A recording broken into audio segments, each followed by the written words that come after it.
Hello à tous, bienvenue dans ce nouveau podcast. Alors, euh, comment vous dire? J'ai pas du tout travaillé cet épisode. En fait, je me sens pas du tout créative, j'ai pas du tout d'idées, j'arrive pas à faire trop des recherches euh, en ce moment. Et bon, je crois que j'en avais parlé le week-end, enfin la semaine dernière, dans l'épisode dernier, que je voulais faire un épisode sur Coachella. Parce que ben, c'était Coachella, du coup je me suis dit ah, ça serait sympa que je regarde et que genre je vous dise ce qui s'est passé, tous les trucs à ne pas, qu'il fallait pas louper et tout ça. Et faire un peu un épisode aussi prédiction sur ce qui va se passer pendant le deuxième week-end. Sauf que je vous explique un petit peu. Si ce podcast il marche, c'est parce que j'ai des phases d'hyperfixation sur certains sujets. C'est-à-dire que pendant une ou deux semaines, je vais être complètement fan et avoir une hyperfixation sur un sujet, sur un sport, sur une musique, sur un artiste, sur une série. Et du coup, bah, après, j'ai juste à en faire un épisode. Et j'ai pas besoin de faire énormément de recherches parce que, de toute manière, parce que j'ai cette hyperfixation, je le fais avec grand plaisir, toutes les recherches. Sauf que depuis un moment, j'ai la même hyperfixation, ce qui fait que euh, enfin, je suis beaucoup moins motivée pour faire d'autres sujets. Donc, j'avais quand même promis et parlé de faire un épisode sur Coachella, mais comme vous pouvez vous en douter, j'ai pas regardé Coachella parce que donc il y a le live YouTube si vous voulez regarder d'ailleurs le week-end prochain, enfin ce week-end, vous pouvez, tout est en live sur YouTube, mais du coup à un moment donné le live il s'arrête. Attendez, je sais pas si c'est clair, mais en fait, moi, pendant tout le week-end, le live, il est activé. Donc la nuit et tout, enfin, il y a juste rien, mais on peut quand même regarder le live. Et du coup, on peut regarder tout ce qui s'est passé avant. On peut faire du replay, quoi. Genre, regarder, avancer plus ou moins dans le live. Et donc, moi, c'est ce que je fais généralement avec Coachella. C'est que, je sais pas, je me connecte le samedi après-midi et je re-regarde le live du vendredi soir. Sauf que, en fait, j'ai pas réussi à faire ça parce que j'étais occupée à faire sur mon autre hyperfixation. Et du coup, euh, quand j'ai voulu regarder lundi soir, bah, c'était fini en fait. Du coup, je me retrouve avec pas avoir vu le festival. Euh, Du coup, voilà. Mais vous inquiétez pas, je pense que vous aussi, vous avez vu des extraits de ce qui s'est passé. Je me suis quand même renseignée, j'ai regardé des petites vidéos et tout. Donc je sais ce qui s'est passé. Et j'ai quand même plein de choses à dire sur le sujet, mais c'est vrai que j'ai ce problème-là. Donc avant de passer à la suite, parce que bien sûr, j'appelle mon obsession, mon hyperfixation du moment, mais j'ai pas dit ce que c'était. Donc après, je vais vous en parler, parce que du coup, j'ai un peu envie d'en parler. Mais d'abord, je vais peut-être faire un petit récap Coachella. Euh, Alors, vendredi, j'ai même pas fait dans l'ordre en fait. Vous savez, j'ai pris des notes en fonction de mes souvenirs. Vendredi, je crois, il y avait Benson Boone qui était là. Et donc, la première chose que je voulais dire, c'est qu'il a ramené Brian May, qui est le guitariste de Queen, et ils ont chanté Bohemian Rhapsody. C'est absolument incroyable. En vrai, j'aime pas forcément Benson Boone, mais ramener Brian May, enfin, c'est exceptionnel ce qu'il a réussi à faire. Et honnêtement, si j'aurais dû parier sur un artiste à Coachella qui ramène Brian May, j'aurais sans doute pas parié sur Benson Boone. Genre, je pensais pas qu'il avait autant de connexions dans le milieu pour pouvoir ramener le guitariste de Queen à Coachella, mais ok. Et en fait, je voulais en parler parce que toutes les vidéos que je regarde, genre quand Brian arrive sur la scène, genre il n'y a pas de bruit. Enfin, pourquoi les gens, ils étaient pas, même pendant tout le moment où il chantait Bohemian Rhapsody, j'ai l'impression qu'il n'y avait pas d'ambiance. Genre, est-ce que vous pouvez m'expliquer pourquoi la foule, genre the crowd, était déçue? Enfin, moi, la foule m'a déçue. Genre, je suis désolée, moi j'aurais été à leur place, j'aurais tellement crié, genre c'est oufissime. Je comprends pas. Bref, mais après ce que j'ai dit, Benson Boone, moi, je l'aime pas trop. Je vais hot take, unpopular opinion. Je sais pas si c'est vraiment unpopular, parce que je sais pas si en France il est si populaire. Mais c'est pas. Je n'aime pas trop Benson Boone. Parce qu'en fait, et il y en a qui vont me dire, ouais, mais pourquoi t'aimes pas Benson Boone alors que t'aimes Harry Styles? Les gars, c'est justement ça le problème. Benson Boone, c'est genre copier-coller Harry Styles. En vrai, non, je suis hyper méchante de dire ça. C'est pas vrai parce que ça se fait pas pour Harry Styles. Pardon, c'est pas vrai. En vrai, bah, franchement, vous aimez ce que vous aimez comme musique, mais c'est vrai que j'ai un peu du mal. Enfin, ces musiques, j'ai pas. Oui, bah, on les entend à la radio et c'est ok, je les ai écoutées quelques fois et voilà. Mais j'ai pas plus accroché que ça. Et honnêtement, sa personnalité, même si, bah voilà, c'est aussi un artiste qui est sorti des réseaux sociaux, donc forcément, il continue à entretenir ça. Mais c'est vrai que j'arrive pas du tout à accrocher avec sa personnalité. Et pour le coup, au niveau de son style, moi, je pense que il a pas vraiment son style. Genre, c'est hyper, genre, bold de venir en combi bleu pailleté et tout. Mais en réalité, ça l'est pas vraiment parce que il y en a déjà qui l'ont déjà fait maintenant. Vous voyez ce que je veux dire? Genre, Harry Styles, enfin, il avait exactement la même tenue quand il est allé à Coachella il y a 2 ans auparavant, avec sa petite combinaison multicolore. C'était. Enfin, vous voyez? Donc, je trouve que sur ça, il s'en inspire beaucoup et je trouve qu'il n'y a pas de problème de s'inspirer d'artistes parce que, en fait, c'est comme ça qu'on crée des choses. Genre, on s'inspire de plein de gens. Mais il le nie. Genre, quand il a fait les Grammy Awards, il avait aussi une combi bleue à paillettes et tout le monde était en mode, bah, il s'est habillé comme Harry Styles. Et les gens, enfin, lui, il a répondu en mode, mais pourquoi tout le monde dit que je copie Harry Styles? C'est pas du tout vrai, on n'a pas du tout le même style. Alors que littéralement, genre, toutes les tenues du Love on Tour, c'est son Pinterest board pour ses vêtements. Bref, c'est tout ce que j'ai à dire. Et pour le coup, rôle modèle dont j'ai parlé la semaine dernière, il a dit cette semaine, pendant un interview, que il avait peur quand Harry Styles allait revenir faire de la musique, parce qu'il s'est dit que genre tous les gens qui euh, sont fans de lui, enfin genre le suivent parce que Harry Styles met pas de musique en ce moment, du coup bah genre c'est un petit peu genre leur Harry Styles de substitution. Et moi je pense que c'est faux avec rôle modèle. Par contre c'est vrai avec Benson Boone. Bref. Sinon, l'autre, en vrai, je vais peut-être finir par cette personne-là.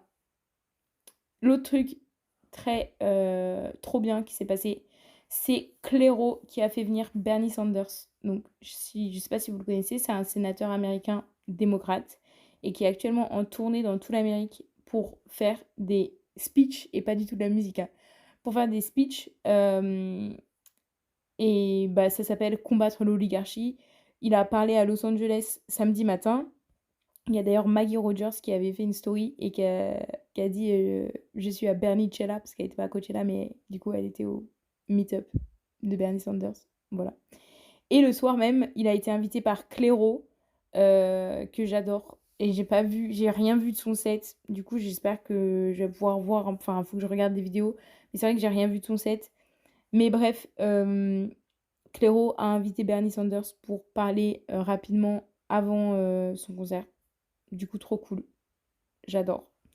L'autre truc que j'ai vu et que je trouve trop mignon, c'est que du coup, samedi, il y avait Lisa des Blackpink qui joue aussi dans The White Lotus, qui a fait une performance. Et apparemment, c'était super bien. Genre, elle a changé de tenue 5 fois. C'était hyper bien fait. Genre, il y avait une DA un peu jeu vidéo. Du coup, j'ai vu quelques extraits et tout. Et ça m'avait l'air pas mal. Dans le public, il y avait bien sûr Patrick Schwarzenegger, qui est celui qui joue aussi dans The White Lotus, si vous n'avez pas regardé. Et il y avait Rosé, une autre fille des Blackpink.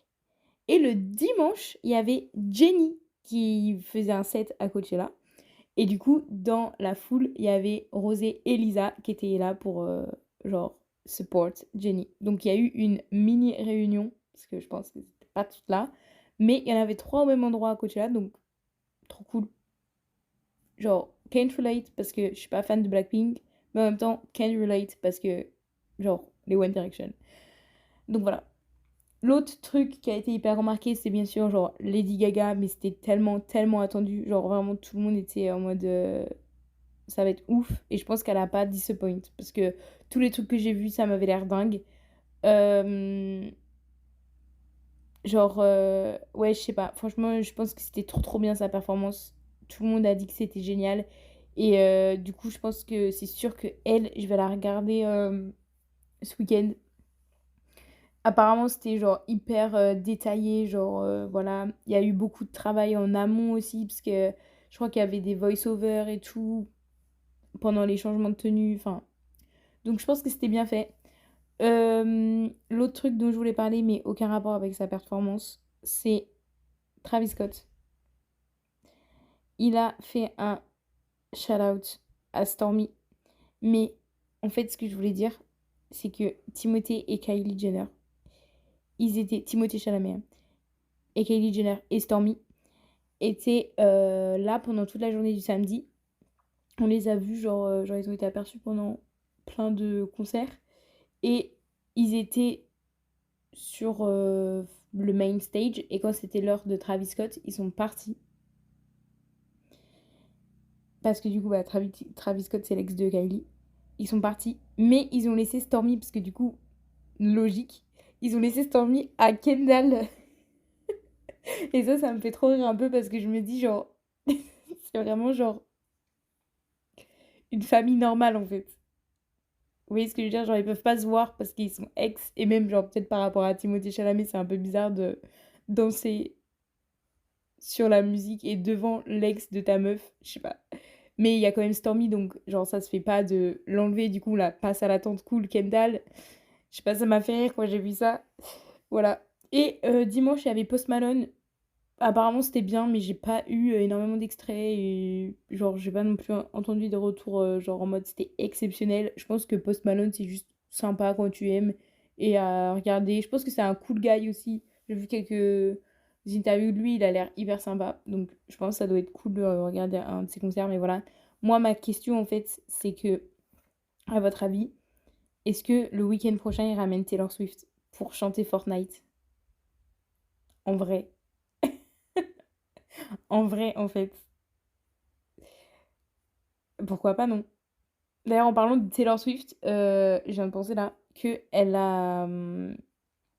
elle poursuit en justice Kanye West parce qu'il a encore dit des trucs sur elle. Genre, à ce stade, frère, t'es obsessed. Genre, mec, calme-toi en fait. Plus personne n'en a rien à foutre de votre histoire. Pourquoi tu reviens à remettre un bif entre vous? On sait pas. Mais du coup, là, elle a fait une ordonnance de cessation et d'abstention. En gros, elle a fait un cease and desist. Mais voilà. Donc, il y a eu ça aussi ce week-end. Et le dernier truc dont je voulais parler, et ça c'est le plus gros truc pour moi parce que j'adore, Charlie XCX, Brachella en fait. Euh, Apparemment c'était trop bien. Et je suis pas du tout étonnée. En fait c'est vraiment genre celle, même si je pense Lady Gaga ça devait être ouf, Charlie XCX je pense que c'était, j'aurais trop kiffé voir ça. Parce que Coachella, c'est pas un simple festival. C'est un festival pour les célébrités. Genre, la line-up, elle est tellement intense que il y a une énergie différente. Et pour moi, Coachella, c'est fait pour se faire des mini-kifs. C'est pas fait pour avoir une prestation de festival ou pire, une même prestation qu'un concert. C'est fait pour avoir genre des petits... Vous voyez? Et donc, c'est fait pour ramener des gens. C'est fait pour inviter du monde sur scène. Et qu'est-ce qu'elle a fait? C'était sûr qu'elle allait en ramener du monde sur la scène, elle. C'était sûr à 100%, parce que vous avez vu son genre Brat extended version, genre la version étendue, genre vous voyez, genre la version de luxe, la version de luxe. La version de luxe de Brat, elle a fait du coup toutes ses musiques, genre avec Billy, Lord, Troy, Sivan, Addison Rae. Donc c'était sûr. Et moi je me suis dit, en plus comme ces gens, ils sont genre pas busy en ce moment. probable qu'elle en ramène 2 le premier week-end et 2 autres le deuxième week-end. Mais c'est pas du tout ce qu'elle a fait. C'est pas du tout ce qu'elle a fait parce que clairement, vous avez sans doute vu les extraits, mais elle a ramené Troye Sivan pour chanter Talk Talk. Elle a ramené Billie Eilish pour chanter Guess et elle a ramené Lorde pour chanter Girl So Confusing. Du coup, il reste que Addison Rae qui est pas venue, sauf que Addison, elle a été invitée ce week-end par Arca. Donc ça m'étonnerait qu'elle soit re-invitée, mais par Charlie XX le week-end prochain. Donc je pense pas qu'elle va revenir un autre week-end. Mais je suis confuse parce que là, je me demande qui est-ce qu'elle va inviter le week-end prochain. Soit elle se dit, j'en refais un autre comme ça, genre ça discrimine pas le deuxième week-end. Soit elle va avoir genre des guests hyper inattendus. Et ce qui est probable, c'est qu'elle ramène Iggy Azalea pour chanter I just wanna break the rules. Ça c'est faisable en vrai. Ça c'est possible qu'elle le fasse. Mais j'avoue, sinon j'ai pas d'idée. C'est ça qui m'intrigue. Et d'ailleurs, Lorde, j'étais tellement sûre qu'elle allait venir parce que vendredi, non, ou jeudi, ou vendredi, je sais plus, la semaine dernière, elle a, elle est revenue sur TikTok, enfin elle est venue sur TikTok, elle a posté un TikTok avec un petit extrait de un nouveau single. Donc on a un retour de Lorde. Et je crois que la musique elle s'appelle WWT et ça veut dire What Was That. Donc on n'a aucune idée de quand est-ce que ça va se passer. Genre elle n'a pas sorti de date ni quoi que ce soit, mais voilà. Enfin bref, du coup on sait pas qui va inviter le deuxième week-end. Je me demande, je pense que je vais essayer, franchement je vais essayer de regarder, mais je vous avoue, le week-end prochain, mon hyperfixation elle va revenir parce que c'est tous les week-ends en ce moment. Du coup, je peux pas. Et je vais vous dire maintenant ce que c'est parce qu'il faut que j'en parle. Mon obsession du moment, c'est la Formule 1. Whoa, oh, oh, da-da-dum, bidi-bam. Et en fait, bon, j'avais fait un épisode sur Lewis. Et ça fait longtemps que je regarde. Enfin, que. Pas que je regarde parce que j'ai jamais regardé les Grands Prix, mais que je suis un peu ce qui se passe. Sauf que là, j'ai Canal Plus maintenant. Du coup, est-ce que j'ai pris Canal Plus pour pouvoir regarder les Grands Prix? Absolument. Absolument. Parce que je me suis dit, il faut que je tente. Et en fait, le gros problème que ça m'a fait, c'est que maintenant, comme je peux regarder tous les Grands Prix, ben je les regarde tous. Sauf que là, il n'y a pas beaucoup d'écart entre tous les Grands Prix. C'est genre un tous les week-ends. Et il y a eu... Genre là, c'est la 4e course qui vient de se passer le week-end dernier. Le week-end prochain, il y en a un 5e. Et ça fait que 6 semaines. Il n'y a eu que un week-end de pause. Ce qui est assez rare. Genre, généralement, c'est un peu plus espacé quand même. Parce qu'il y a genre 24 Grands Prix dans l'année. Donc, vous voyez, ça arrive pas si souvent que ça soit condensé. Et surtout, ils étaient à des horaires assez raisonnables. À part le premier qui était à 5h du mat. Les autres, ils étaient genre à 8h. Et là, le week-end dernier, c'était carrément l'après-midi parce que c'était un Grand Prix de nuit à Bahreïn. Et le week-end prochain, c'est en Arabie Saoudite à aussi 18h parce que c'est un Grand Prix de nuit. Donc, voilà. Je suis pissed off. Parce que du coup, je regarde les qualifs, des fois même, à ce point-là. Ensuite, je regarde le Grand Prix. Et pendant toute la semaine, sur les réseaux sociaux, je les vois. Et il y a cette nouvelle qui vient de sortir. Et ce truc, et ce truc, et ce truc. Et je sais pas pourquoi, mais je suis obsédée par ça. Et en fait, je me demande si c'est pas genre le sport que j'aime le plus. Genre, si j'arrive à tout regarder et à tout en suivre, c'est sans doute parce que c'est mon sport préféré, non? Mais je sais pas parce que ça m'a jamais fait ça. À part avec le tennis, mais le tennis c'est particulier parce que le tennis, je suis intensément les grands chelems. Donc, c'est quand même que 2 semaines. Genre, c'est que 4 fois 2 semaines dans l'année. Donc, c'est pas si ouf que ça, en fait. Vous voyez, parce que le reste de l'année, je suis vite fait. Genre là, j'ai regardé le Master 1000 de Monte-Carlo la semaine dernière. Mais à part ça, c'est juste parce que c'était genre sur les bons horaires. Il n'y avait pas de décalage horaire, je veux dire. Et parce que c'est le début de la saison sur terre battue. Donc c'est tout le temps hyper intéressant de voir un peu comment ça se passe et tout. Mais sinon, je regarde pas les challengers, non, personne ne regarde les challengers. Je regarde pas tous les masters, quoi. Mais là, c'est vrai que, putain. Et en fait, en vrai de vrai, je vais vous expliquer mon truc. Tennis et F1, c'est le même type de sport. C'est genre un- une tournée pendant toute l'année. Et tu fais plein de matchs ou plein de courses. Et tu remportes des points. Et à la fin de l'année, bah, t'es sacré meilleur. Ou pas. Parce qu'il y en a qui sont pas le meilleur. Mais voilà. Et c'est des sports individuels, mais qui sont aussi beaucoup en équipe. Enfin, non. C'est des sports individuels et c'est que les mêmes gens. Genre, vous voyez, ces athlètes, ils se voient absolument tout le temps parce qu'il y a tout le temps des courses, des tournois.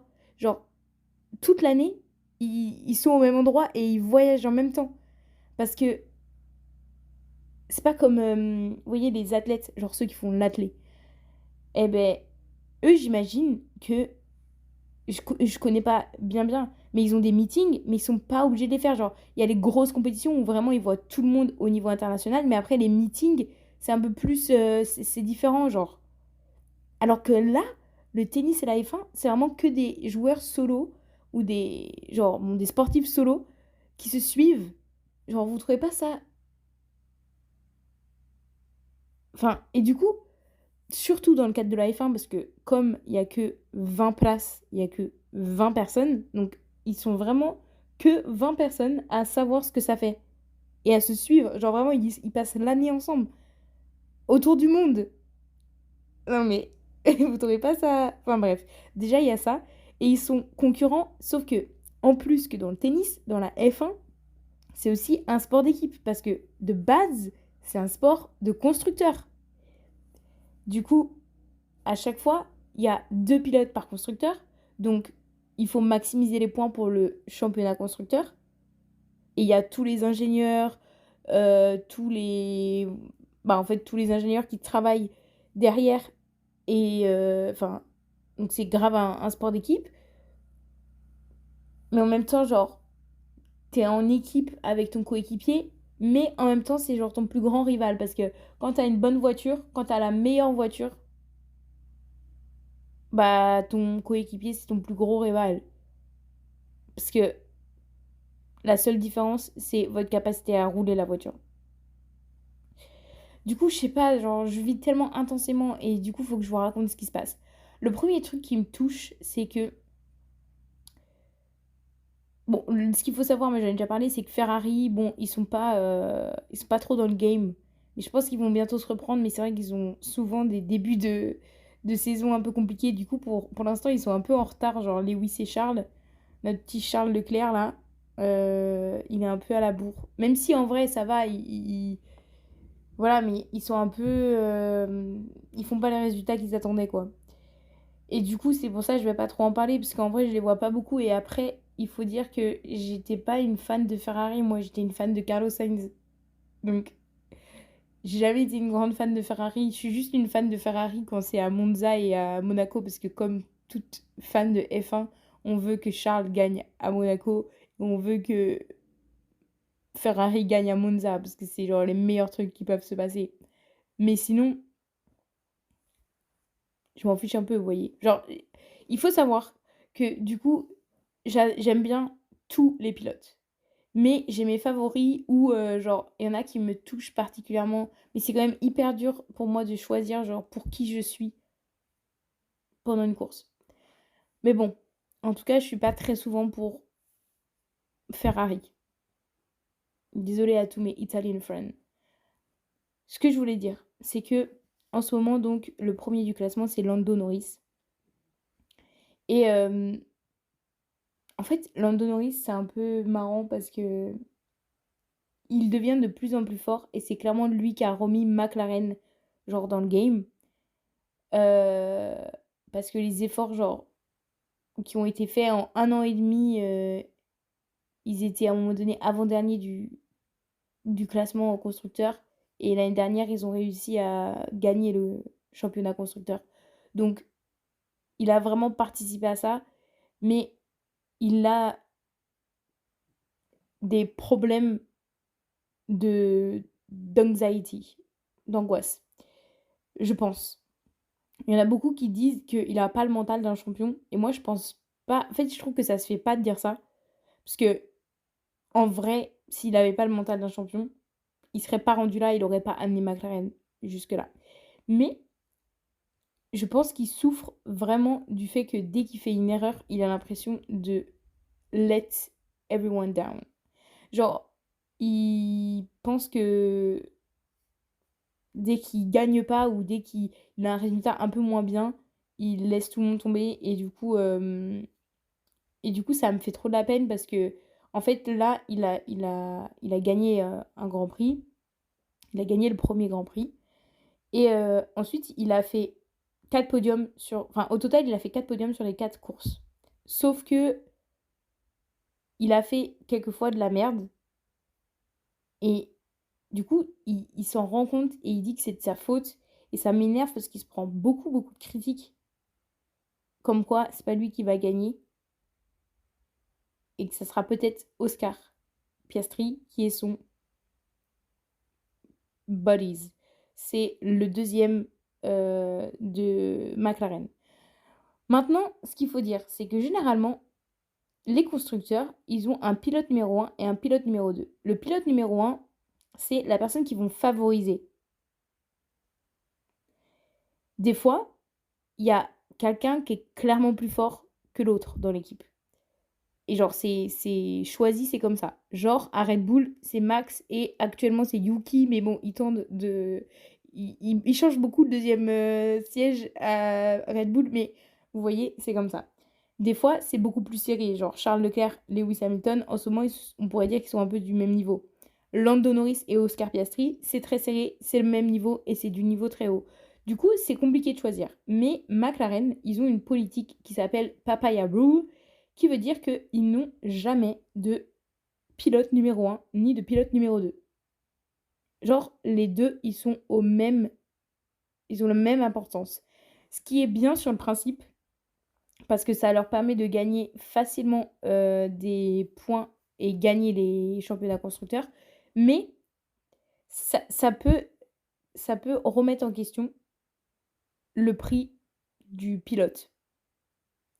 Parce que là, pour vous dire, Oscar et Lando, du coup, c'est le premier et deuxième du championnat actuellement. Oscar, il a gagné 2 grands prix sur les 4. Ils ont que 3 points de différence. Du coup, c'est vraiment rien. Et c'est les meilleurs. Du coup, je pense que ça va poser problème à un moment donné. Enfin, en fait, j'ai pas envie que ça pose problème parce que moi, j'adore qu'ils soient potes pour l'instant. Même si je pense qu'ils sont pas, genre, bestie, et que c'est un peu, genre, les réseaux sociaux qui veulent nous dire ça. Mais je pense qu'ils s'entendent bien et ils sont complètement différents en termes de personnalité parce que Oscar Piastri, il est, genre, figé, en fait. Ce gars, il ne montre tellement pas ses émotions, alors que Lando, c'est tout l'inverse. C'est genre un golden retriever, en fait. Et Oscar, Black Cat. Enfin, c'est vraiment ça. Et du coup, ça porte encore plus préjudice à Lando sur toutes ces remarques et critiques qu'on lui fait sur le fait que il n'a pas le mindset d'un champion parce que à côté il y a Oscar qui est unfazed, genre le gars il gagne, il a un petit sourire, genre il a un sourire en coin quoi, genre il explose pas de joie.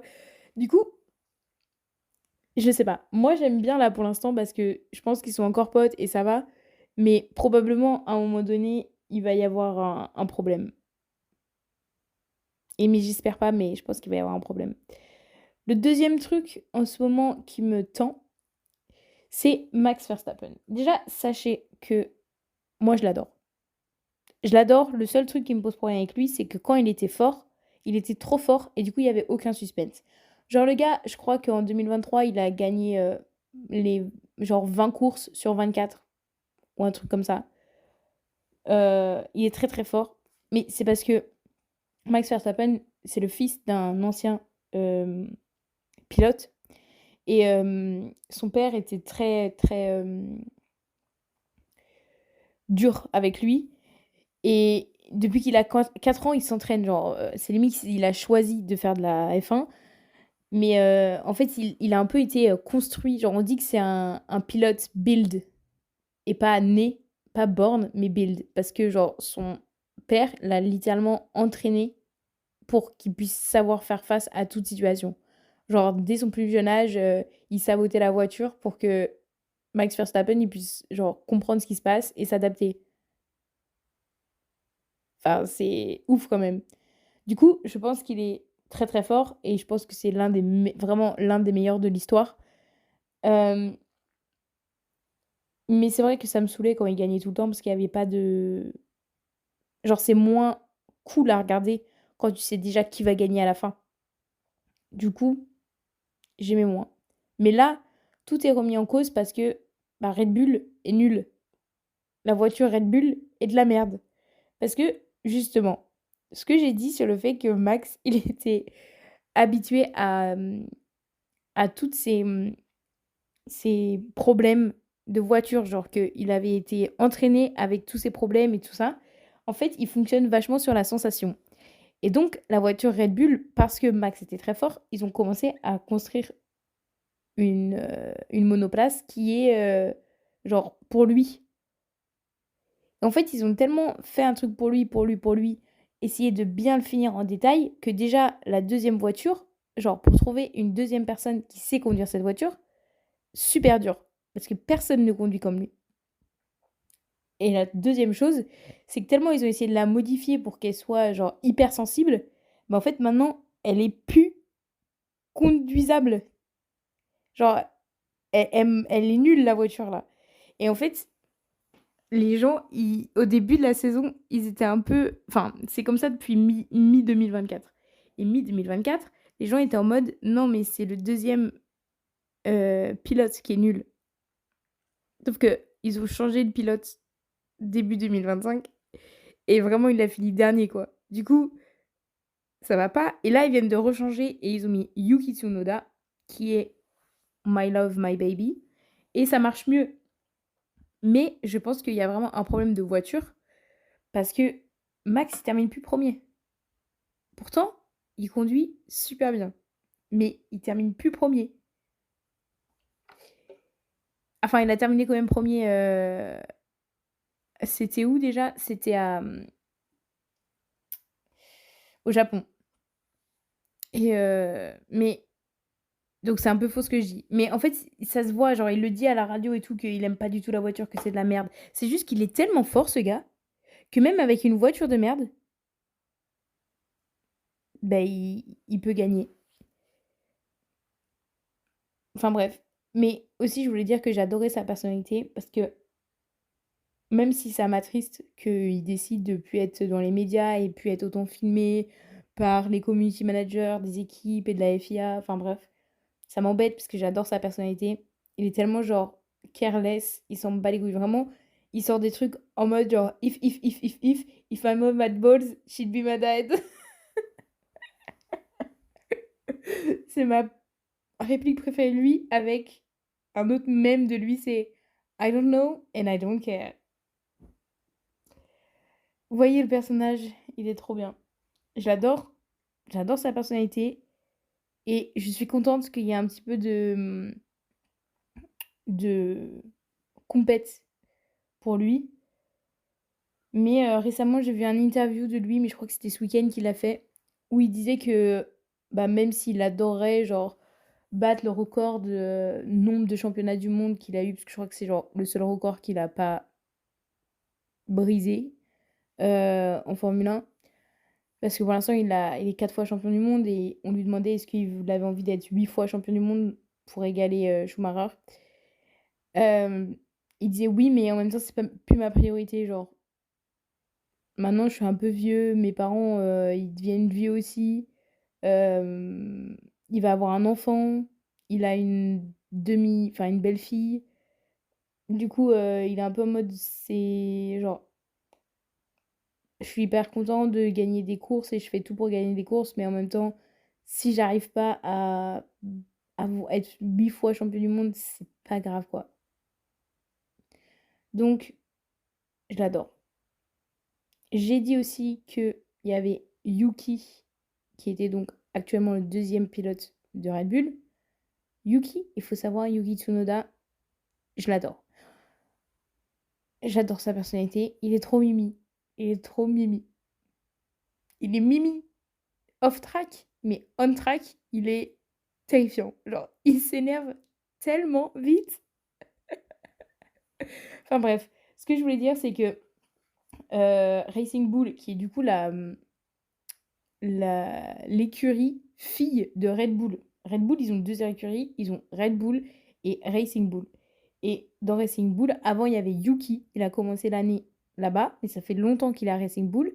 Et depuis la course au Japon, il a été transféré à Red Bull pour prendre la place de Liam Lawson. Et Liam Lawson est à Racing Bull. Genre, ils ont échangé. Mais bon, bref, ce que je voulais dire, c'est que Yuki, je l'adore. Et Yuki, au début de la saison, il était à Racing Bull avec Isaac Adjar, qui est le nouveau français sur le grid, si vous n'avez pas entendu parler. Maintenant, il y a 3 Français qui font de la F1, dont Isaac Adjar. Et c'est un rookie, je sais pas quel âge il a, mais je crois qu'il doit avoir 19 ans, genre. Euh, Ils sont hilarants, en fait. Ils sont hilarious. Le- les vidéos, les TikTok qui sortent, c'est genre le meilleur community manager de la FIA. Il y a pas, non. Racing Bull, ils ont la meilleure stratégie TikTok de tous les constructeurs. Et j'avais peur parce que je me suis dit, Liam Lawson, il va mal remplacer Yuki. Et au final, très bien remplacé. Et du coup, je voulais dire, Isaac, je l'adore aussi. Isaac, je l'adore parce que pareil, ça se voit, il est trop mimi dans la vie, mais il est tellement, tellement, genre, unhinged, off-track, genre les radios qui sortent, genre des fois, il pète un plomb et t'es en mode, mais hé, oh! J'adore. Et sinon, les autres que j'adore, c'est Russell et Kimi. George Russell et Kimi, ils sont à Mercedes. Et George, pour moi, il a aussi ses chances de gagner le championnat cette année parce que il est hyper consistent. C'est quoi le mot déjà? Genre, il est hyper constant dans ses résultats. Et du coup, on ne le voit pas parce qu'il n'a pas encore gagné. Mais il a fait genre 3 podiums et une quatrième place, ou ça doit être quelque chose comme ça. Donc franchement, il va chercher les points et il est pas loin derrière. Et je pense qu'on peut être surpris euh, cette année. Et Kimi, c'est pareil. Genre, Kimi, du coup, il a 17 ans, le gars. Et, enfin, maintenant, il a 18 ans. Mais il a 18 ans et il est genre là, en fait. Genre, il a gagné des points à tous les Grands Prix. C'est-à-dire qu'à tous les Grands Prix, il a terminé dans les 10 premiers. Genre, il suit... Enfin, vraiment, il arrive à suivre la cadence de Russell. Et du coup, je suis un peu en mode... I like it, Picasso. Et aussi, il est très drôle dans la vie, genre les interviews et tout. Du coup, bah pareil, je l'adore. Genre, il est trop mimi. C'est vraiment... En fait, vous voyez, Peter Parker, je crois que j'ai déjà dit dans l'épisode avec Lewis Hamilton. En fait, il va au lycée en même temps. Parce que là, il est à sa dernière année de lycée. Donc le gars, il est en train de voyager dans le monde entier pour faire ses courses de voiture. Mais en même temps, il a des tests de maths. Et pendant une interview, il a demandé à George Russell si il pouvait l'aider à faire son truc de maths. Bref, c'est tellement... j'adore. Vous voyez, c'est tous ces trucs, je suis addict. Addict. Bref, en tout cas, pour l'instant, avec tout ce que j'ai dit sur le championnat, en vrai de vrai, c'est que la quatrième course, donc tout peut encore changer. Et c'est ça qui fait que mon obsession, je pense qu'elle va pas s'arrêter. Genre là, j'ai comme l'impression que je vais devoir regarder tous les grands prix de l'année. Et peut-être que l'année, genre une fois que l'année sera finie et qu'il y aura la pause hivernale, bah je serai moins obsesse. Mais je crois que mon hyperfixation, elle va durer toute l'année. Donc je songe à devenir un podcast de F1 en fait. Si ça devient que ça, mon obsession, et que j'ai aucun autre sujet. Non, je sais pas. En tout cas, c'est tout ce que j'avais à dire. Je suis grand désolée de ma non-productivité, de ma non-créativité. Voilà. Si vous avez des idées pour les prochains podcasts, allez-y, parce que c'est vrai qu'en ce moment, je peine un peu à trouver des sujets. Donc, bah, dites-moi. Je suis hyper ouverte sur tout ça. Donc, voilà. Et je vous souhaite une très bonne journée et à plus tard.